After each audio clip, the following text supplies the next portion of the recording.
Okay, now maximum slenderness ratio lambda for compression member. So it should not exceed these values for various conditions. So first condition, a strut for various condition. First one is the a strut connected by single rivet or a strut connected by single rivet at each ends. A strut connected by single rivet at each ends, so lambda should not exceed 180.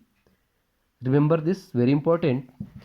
When a strut is connected by single rivet at each end, so lambda should not exceed 180. Now second condition says a member carrying compressive load resulting from dead load or imposed load. A member carrying compressive load resulting from dead load or imposed load. So again for that it should not exceed 180. Lambda should not exceed 180.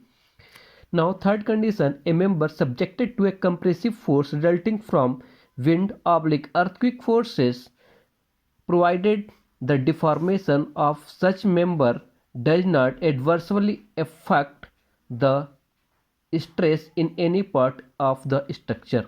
Adversely यदि effect न करे, so for this the lambda is the 250. So lambda max should be 250. Now for compression flange of a beam, that should be 300. That should be 300. Now for fifth, a member normally acting as a tie in a roof truss or a bracing system but subjected to possible reversal of stresses resulting from the action of wind or earthquake forces.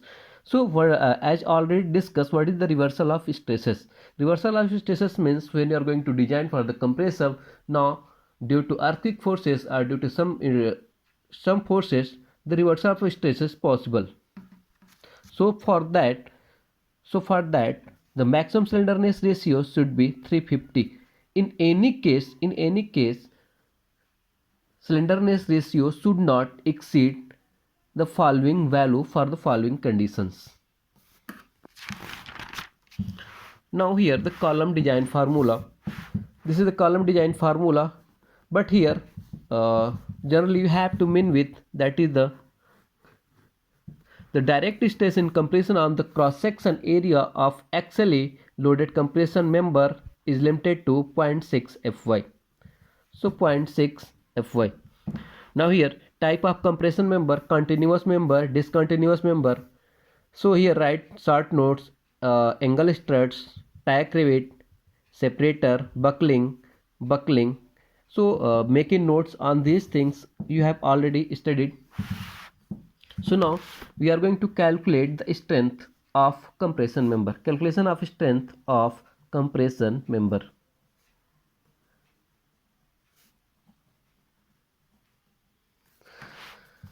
So now here, how do you calculate the strength of your compression member? So now for first, based on the end condition, determine the effective length of the column. So here end conditions means when you are, that is the means your connected by hinge, that is the connected by fixed, rotation free. So all these things, based on all these things, calculate the effective length. Now determine the area of cross section.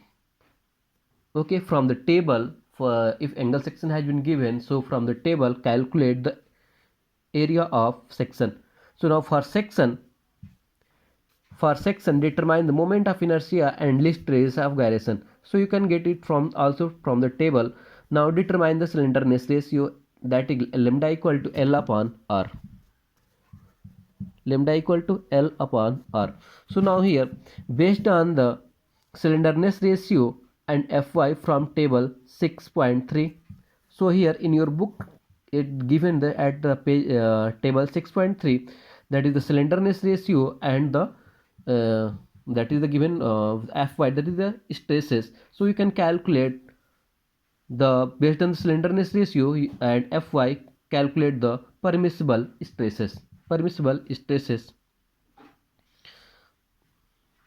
Okay, so determine the permissible stresses, that is the given at page number 168 of your book.